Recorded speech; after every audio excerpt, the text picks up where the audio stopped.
자, 인사합시다. 할렐루야. 네. 오늘은 창세기 38장에서 1절에서 30절까지 말씀을 또 공부하도록 하겠습니다.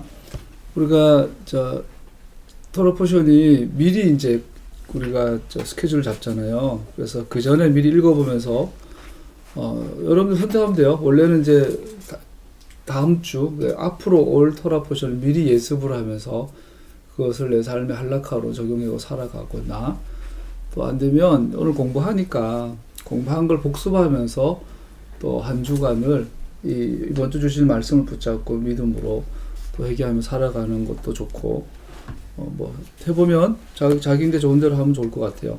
그래서 오늘 38절 1절 30절까지 또 공부를 하면서 매주마다 한 걸음 한 걸음 또 우리 하나님께서 우리를 이렇게 인도하시죠.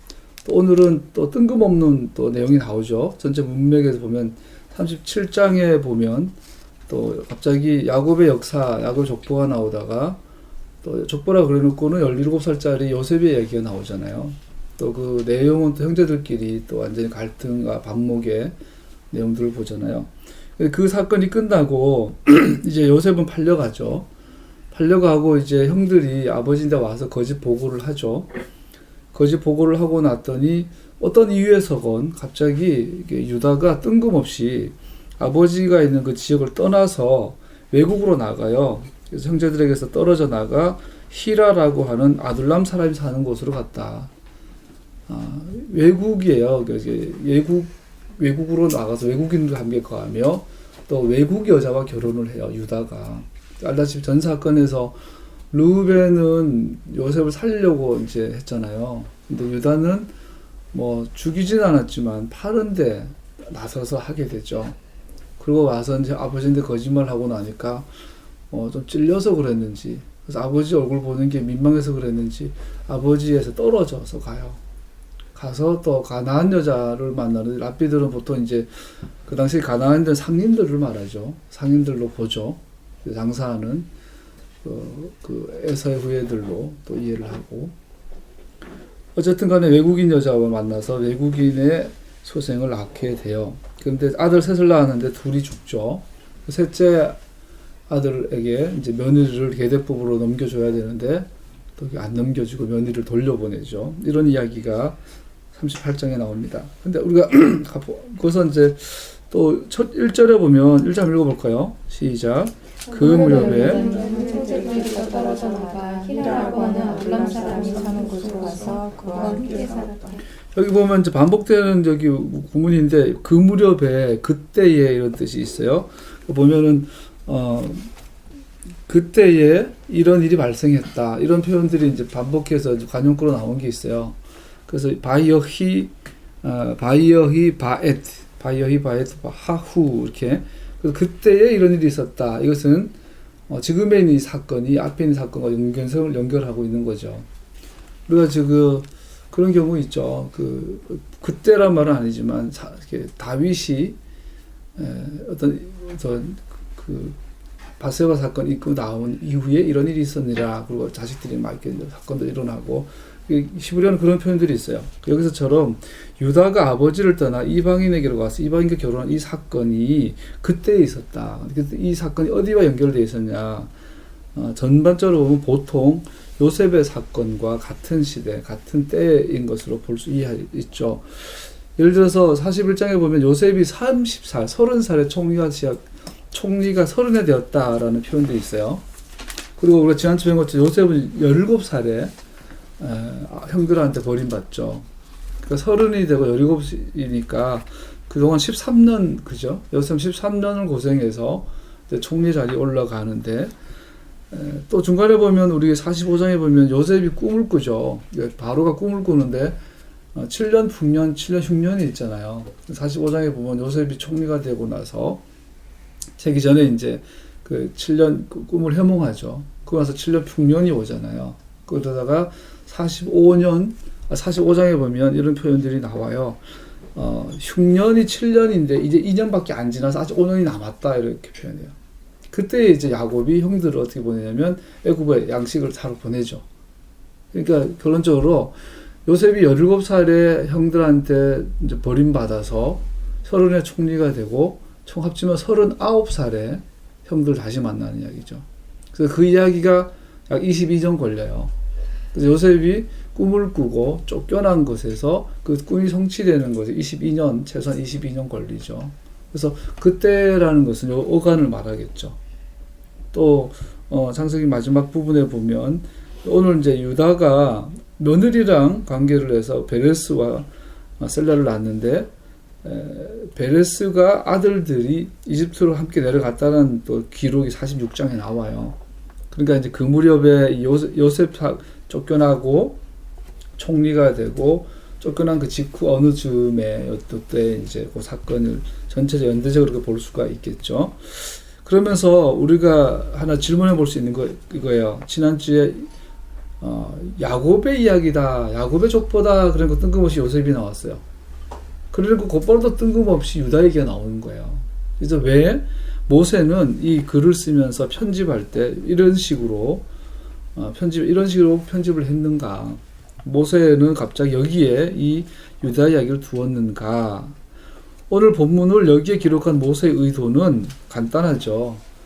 하나님이 약속하신 메시아의 계보는 요셉이 아니라 유다다라는 걸 보여주고 있는 거죠. 정작 유다는 몰랐죠. 다말도 몰랐죠. 우리가 결과론적, 성경을 다 알고 있는 결과론적으로 예수님은 유다의 자손이잖아요. 그래서 모세가 이 이야기를 요셉 이야기가 시작되는 시작에 못을 박는 거예요. 요셉은 이스라엘 구원자로서 패삭에 대한 그림, 구원에 대한 분명한 그림을 갖고 있지만 메시아닉 계보는 아니다. 이렇게 강조가 있는 거 볼 수 있죠.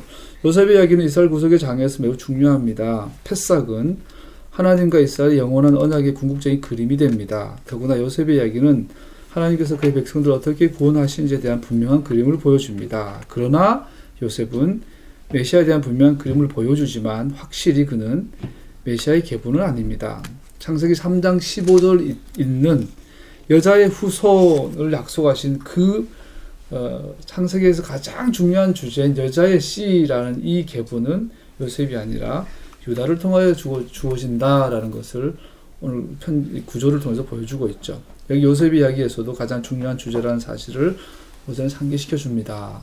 자, 무슨 말이냐면요. 이 편집 순서를 통해서 우리가 알 수 있는 건 모세가 모세오경을 기록하면서 가장 강조하고는 가장 중요한 주제가 뭐냐라는 거예요. 그것은 여자의 후손이라고 하는 메시아닉 언약이에요. 메시아 언약이죠. 이것이 창세기의 전체 주제예요. 이 주제를 위해서 아브라함이 있고 이 주제를 위해서 야곱이 필요하고 요셉이 필요한 거예요. 그죠? 유다가 중요한 게 아니에요. 유다는 사실은 여러 끝이에요. 우리 히브리서 11장 가면 믿음의 전당들이 나오죠. 믿음의 전당들에서 아브라함도 나오고 이삭도 다 나온 요셉은 없어요. 요셉은 다말도 마찬가지요. 오늘 이 사건 이후에 다말 언급이 안 돼요.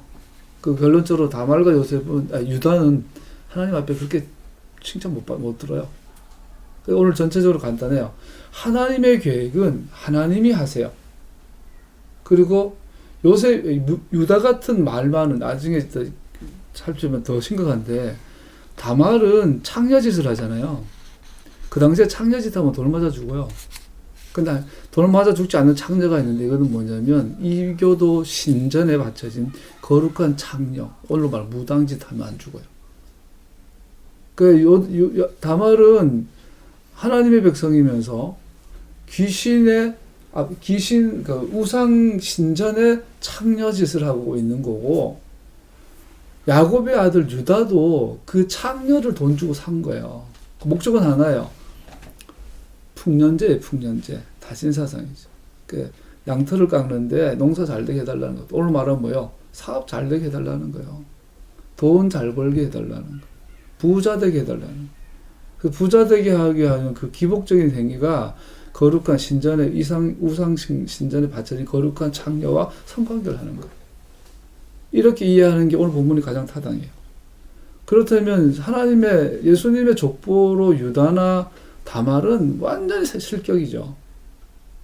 그런데 모세는 아주 구체적으로 이걸 잘 정리하고 있어요. 왜요? 아까 말한 것처럼 성경의 주제는 메시아예요. 창세기 3장 15절에 시작되는. 그래서 이것이 중요하다라는 거. 다른 말로 뭐죠? 여러분 내가 이 땅에 신앙생활을 하면서 메시아 중심 하루하루를 살아가면서 반드시 예수와 중심의 신앙을 회복하라. 잊지 말라라는 것을 말하고 있는 것이죠. 요셉 이야기와 유다와 다말 이야기는 닮은 부분이 있어요. 요셉은 외국으로 팔려가죠. 외국 사람들 사이에 살면서 외국인처럼 살죠. 이방인처럼 살죠. 이방인 여자랑 결혼하죠. 이방인 아이를 낳죠. 유다도 마찬가지예요. 갑자기 뜬금없이 아무 설명 없이 그냥 아버지를 떠나 이방인 가운데 들어가서 이방인 여자랑 결혼해요. 알다시피 결과론적으로 봤을 때 유다는 메시아 예수님의 조상이 돼야 되는데 이방인 여자랑 결혼하면 그거 안 되잖아요. 그건 다 죽죠. 안 되죠. 그래서 같이 유다도 요셉처럼 외국 가서 외국 여자랑 결혼해서 외국 아이를 낳아요. 그런데 다른 점은 하나가 있어요. 요셉은 자기가 잘못해서 된 건 아니죠. 근데 유다는 자기가 원해서 그렇게 했어요. 결론적으로 두 이야기 모두 하나님께서 그의 선하신 목적을 목적을 위해 하나님은 악한 사건도 사용하신다. 그래서 유다도 악한 동기로 외국으로 떠나고 요셉은 본의 아니게 악한 동기로 외국으로 쫓겨나고 그러나 결론은 하나님의 섭리였, 하나님의 목적을 이루는 것이었어요. 그래서 이것이 오늘 주신 큰 그림 가지고 본문을 간략하게 살펴보려고 합니다. 오늘 모세는 이 사건을 38장에 유다의 이야기 중간에 기록하면서 우리에게 경고를 하고 있어요. 믿음의 조상들은 그들의 역사의 초기부터 벌써 계약과 관계된 하나님 언약의 중요성을 간과하고 있다는 것을 보여줍니다. 자, 하나님과 계약을 맺은 지 꼴랑 얼마 안 되잖아요. 아브라함, 이삭, 야곱. 그 계약 당사자인 야곱이 살아있잖아요. 여러분, 우리가 오해하는 게 있잖아요.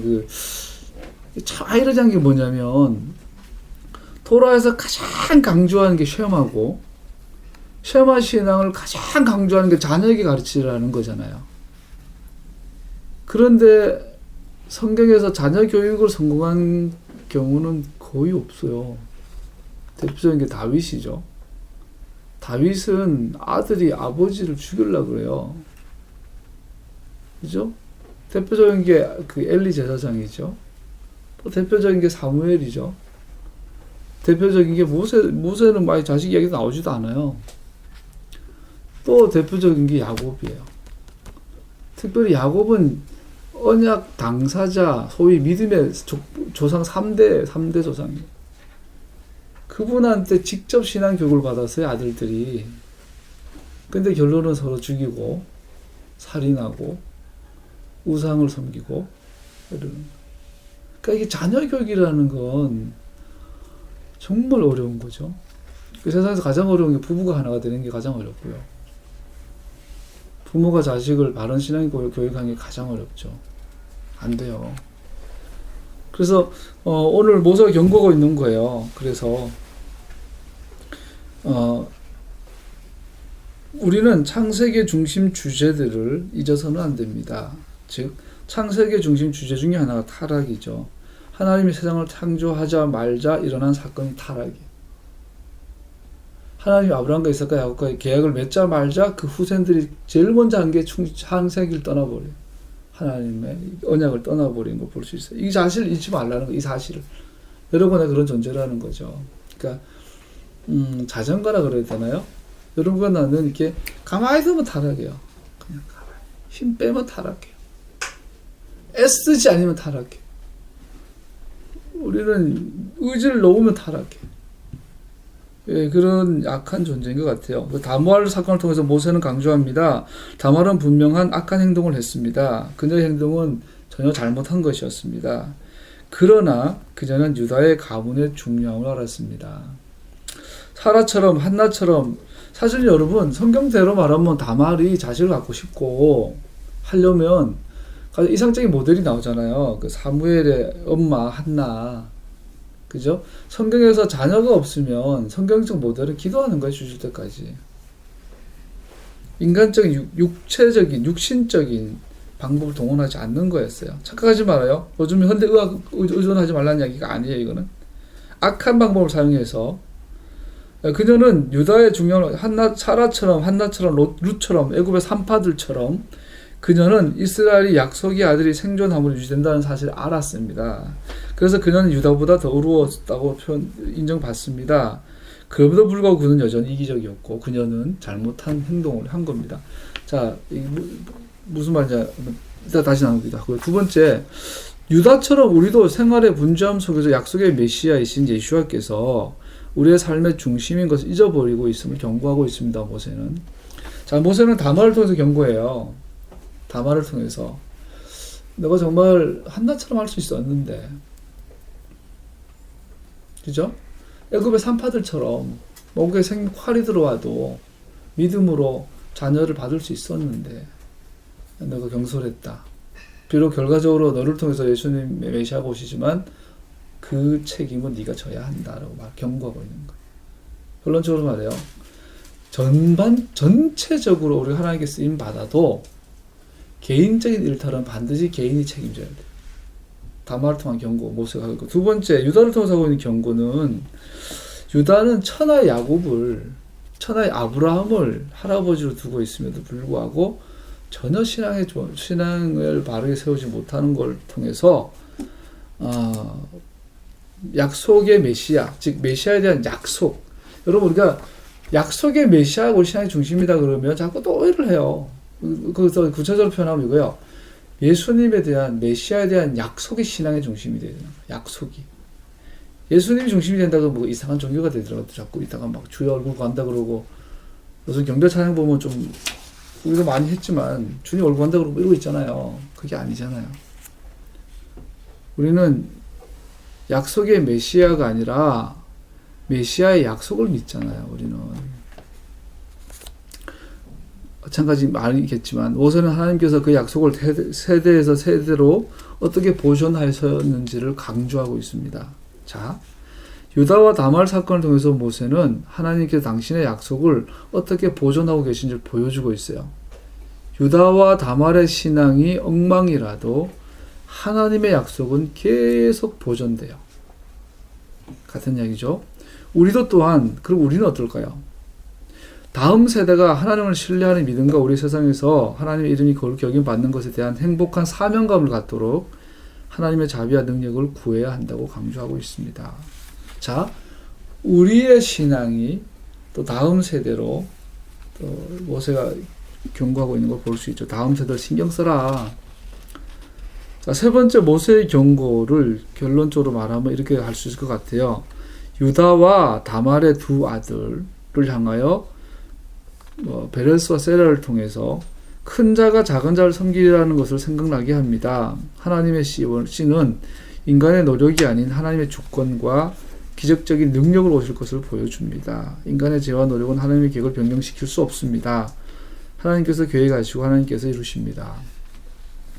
유다와 다말을 좀 더 살펴보겠지만 유다와 다말 사건 통해서 모세가 첫 번째 경고하며 또 주는 교훈이 이거죠. 하나님께서 계획하신 것은 하나님의 능력으로 하나님의 주권으로 이루신다라는 겁니다.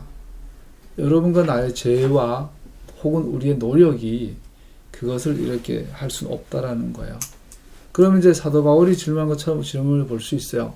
그러면 게을러도 되겠네? 신경 안 써도 되겠네? 그렇게 할 수 있죠, 그죠? 어차피 여러분과 나를 향한 계획이 하나님 뜻대로 되어진다면 우리가 뭐 애쓰지 않아도 되겠네. 쉽잖아요. 게으름과 나태 방관해도 되겠네. 모세는 결론적으로 우리에게 경고합니다. 우리가 정말로 주님을 사랑한다면 우리는 하나님의 계획이 이루어지기를 간절히 원할 것입니다. 그것이 우리의 삶의 특징이 될 것입니다. 이렇게 교훈을 주고 있는 거죠. 우리 안에 선한을 시작하신 이가 그의 날에 그것을 완성하실 것입니다. 할렐루야. 오늘 토라 포즈 그 결론이 뭔지 아세요? 질문이 이거예요.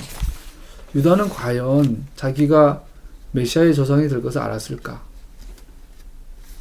유다는 과연 아버지를 떠나 이방인들 가운데 들어가고 그 여자들과 결혼해서 애를 낳고 하는 것이 하나님의 계획을 반하는 행위인 것을 알았을까?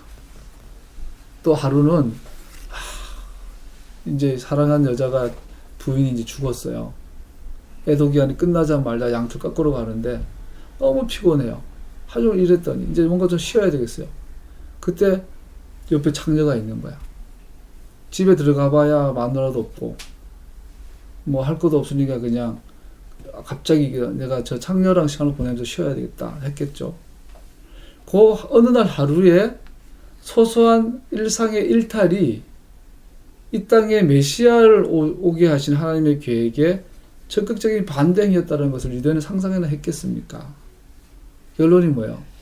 여러분과 내 삶의 소소한 일상의 하루하루의 일상들이 먼 훗날에는 엄청난 결과를 낳게 한다는 것이죠. 우리 스스로는 내 하루, 내 삶, 내 인생은 별거 아닌 것 같고 세상에서 사람들한테 평가를 받지 못하니까 별거 아닌 것 같아요. 그런데 하나님의 수백 년, 수천 년, 수만, 수억 년 영원한 이 전체 주님의 계획 아래서 오늘 하루의 나의 선택이, 나의 믿음의 태도가 극과 극의 다른 결과를 나타낼 수 있다라는 것이죠.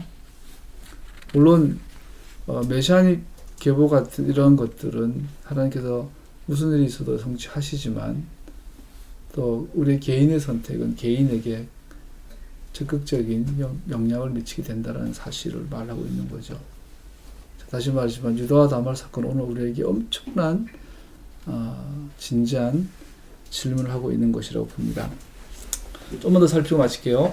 다말과 유다의 행동이 전체적으로 하나님의 뜻을 이루는 것이었지만 개인적인 일탈에는 개인적인 책임이 뒤따릅니다. 하나님께서는 주권적인 능력과 권리로 악을 선으로 바꾸실 수 있지만 악은 여전히 죄인들에게 영향력을 행사합니다. 첫 번째, 다말은 영적인 목적을 위해 육체적인 수단을 의지했습니다. 아이를 갖지 못한 여인들의 예가 나옵니다. 다말은 한나처럼 하나님 앞에 나아갈 수 있었습니다. 기도하며. 그러나 그는 그의 목적을 위해 육체적인 방법을 간편하게 선택하고 말았습니다. 그녀는 그의 목적을 위해 우상의 방법을 선택했습니다. 우리는 이후로 다말에 대해서 성경이 더 이상 말하지 않고 있음을 알 수 있습니다. 자, 우리가 이제 요즘 역사를 공부하면 가장 안타까운 게 뭐냐면, 뭐 다른 나라는 잘 모르겠어요. 기회가 되면 세계사나 다른 나라 역사들도 좀 해보고 싶어요. 근데 특별히 우리나라 이제 특별히 근현대사 보면 요즘 젊은 친구들이 현 정권을 인정 안 하잖아요. 그죠? 그거 막 중간에 군사 쿠데타, 신군부 이런 거 보면서 젊은 친구들이 오늘날 기득권 세력들을 굉장히 싫어하잖아요. 그 친일 정권에서 시작된 정권으로 뿌리를 박잖아요. 그러면서 막 심지어 김구가 초대 대통령이 이승만이 아니라 김구다 그러고 막 젊은 애들 그러기도 하잖아요. 그런 것이 저변에 깔려가지고 외적으로 막 지금 반체제 많이 하잖아요. 근데 그런 현실들을 이렇게 요즘 역사 공부하면서 한 가지 공통점을 발견했어요. 그게 뭐냐면 우리나라 위정자들은 목적을 위해서 수단을 정당화해요.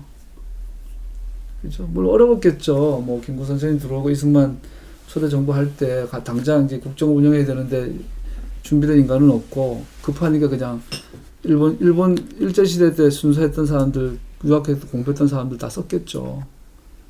그래서 목적을 위해서 수단을 정당화한 거죠. 모든 부분이 다 그래요. 5.16 쿠데타도 뭐 결과론적으로 좋은 부분도 많죠. 좋다기보다 경제를 살릴 건 있는데 너무나 많이 목적을 위해서 수단을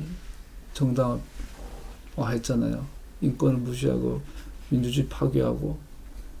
그래서 잘 살아보세요라는 목적을 하나 가지고 너무나 많은 안 좋은 수단을 많이 산이했고, 우리 오공 정권도 그러잖아요.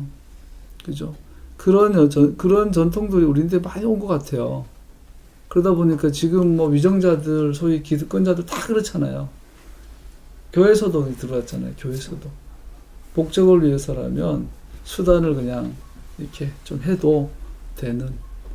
그게 여러 군데 서거되어 있잖아요. 우리 안에 참 편만한 것 같아요. 그런 의식들이. 우리가 이순신 장군을 그렇게 정말 존경하는 게, 미화된 부분도 있겠지만 굉장히 타협하지 않았잖아요. 그죠? 목적을 위해서도 수단이 정당화됐잖아요. 우리가 최근에 그 요즘 정도전 재조명 많이 봤잖아요. 요즘 조선 개국 이방원에 대한 평가도 다시 많이 하잖아요.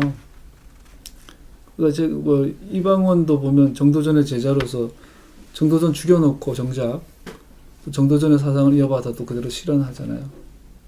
그러면서 결국은 또 목적만 되면 수단이 이렇게 저렇게 되지 않냐. 뿌리부터 우리는 오래전부터 목적을 정당화해서 수단을 정당화한 이야기들을 많이 그 힘을 얻은 것 같아요. 교회도 교회 부흥을 위해서라면 뭐 타협해도 되고 많이 했던 것 같아요. 나도 개척하고 나니까 그런 유혹을 엄청 많이 받죠. 이제는 뭐 다 포기했어요. 이제는. 지금도 뭐 나만 있겠지만, 자, 성경을 첫 번째 경고하고 있어요. 또 영적인 목적을 위해 육체적인 수단을 동원하면 다친다. 그래서 하나님 집이 제대로 세워지지 않죠.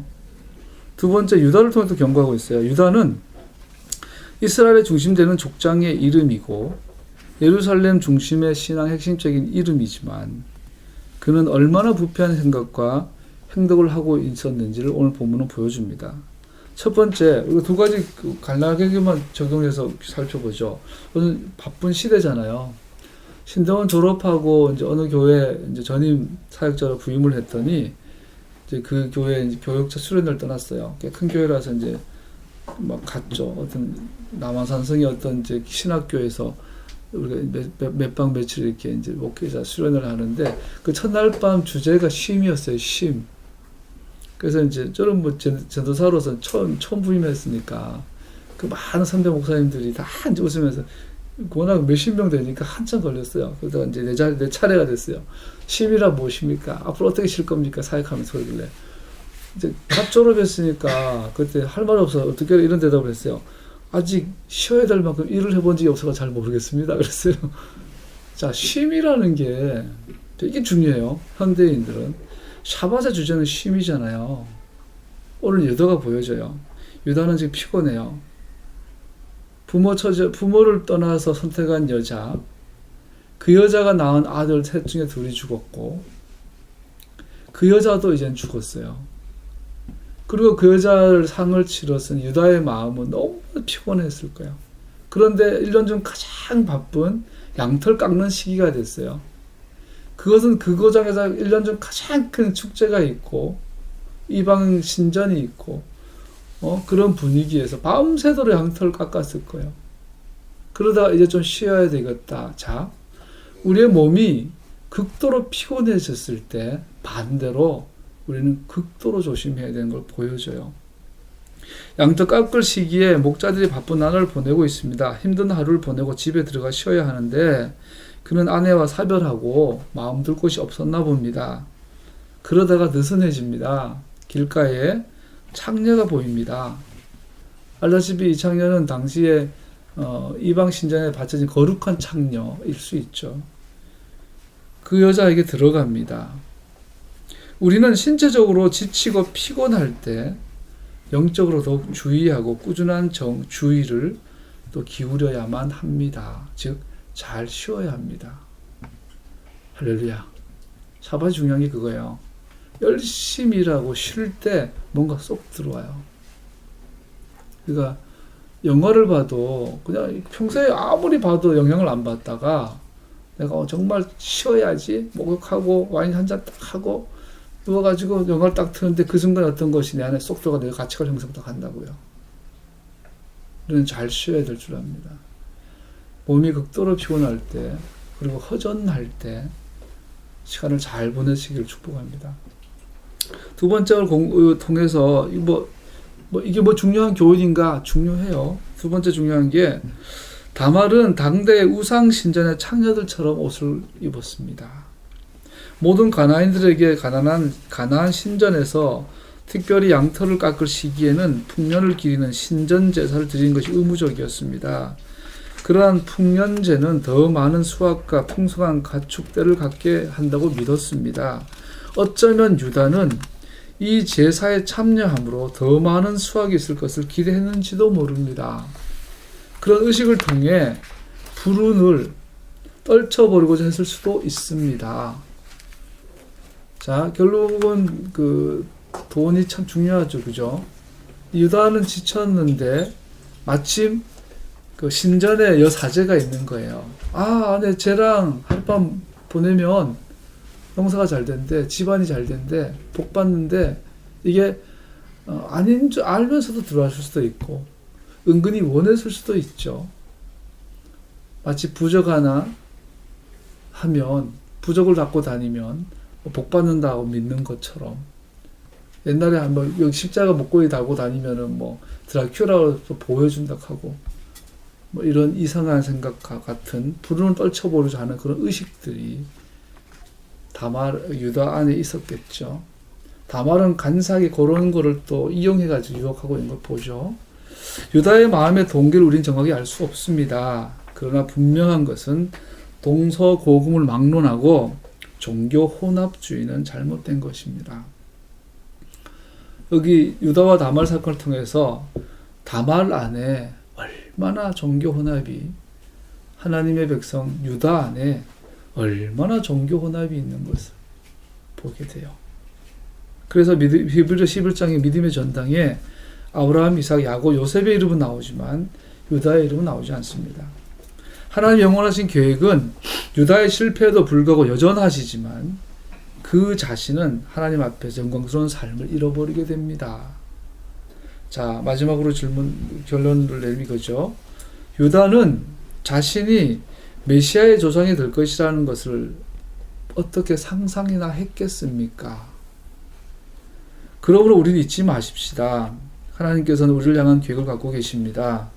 우리는 그것을 다 알 수 없습니다. 우리 역시 그의 영원하신 영광의 계획에 합하여 살아야 합니다. 할렐루야. 자, 내가 보기에 내 인생이, 내가 보기에 우리 교회가, 내가 보기에 우리 가정이 뭐 별거 있어 할 수 있어요. 그러나 오늘 하루 내 말과 행동과 내 어떤 선택이 많은 결과를 낳게 할 수도 있다라는 것을 잊지 말아라고 토라포션은 아주 자상하게 우리에게 전해주는 것 같아요. 한국교회의 토라 회복이 시작된 것이 정말 고무적이죠. 별거 아닌 것 같지만 오랜 시간이 지나고 나면 이것이 얼마나 강력한 영광스러운 일인지를 보게 되겠죠. 그때쯤 되면 여러분 이 땅에 없겠죠. 그래서 당장의 평가나 그런 것보다 먼 미래를 봐야 될 줄로 압니다. 결론 내리면요. 믿음이란 평범한 일상입니다. 우리는 믿음은 아주 큰 것을 꿈꾸고 큰 일을 행하고 눈에 띄는 현저한 것들을 꿈꾸는 것 같지만 성경이 요구하는 믿음은 평범한 일상 속에서 꾸준하게 신뢰하며 살아가는 것인 줄로 경건의 삶을 사는 것이라고 말합니다. 그러므로 우리는 우리의 주님이신 예수와의 가르침대로 삽시다. 그의 명하신 것을 순종함으로 하나님을 사랑하십시다. 오직 하나님만이 우리 일상의 평범한 하루하루 행동 하나하나가 그의 영원한 길에 어떤 의미가 있는지 알고 계십니다. 나를 향한 하나님의 계획은 내가 알고 있는 것보다 더 위대합니다. 우리는 토라를 있는 그대로 배워야 합니다. 오직 성령으로만 그 풍성함을 배우고 하나님을 향한 우리의 사랑을 나타낼 수 있습니다. 갈라디아서 6장 한번 찾아보죠. 그럼 우리 어떻게 살아야 합니까? 씨 뿌리는 삶을 살아야 합니다. 갈라디아서 6장 7절에서 10절 말씀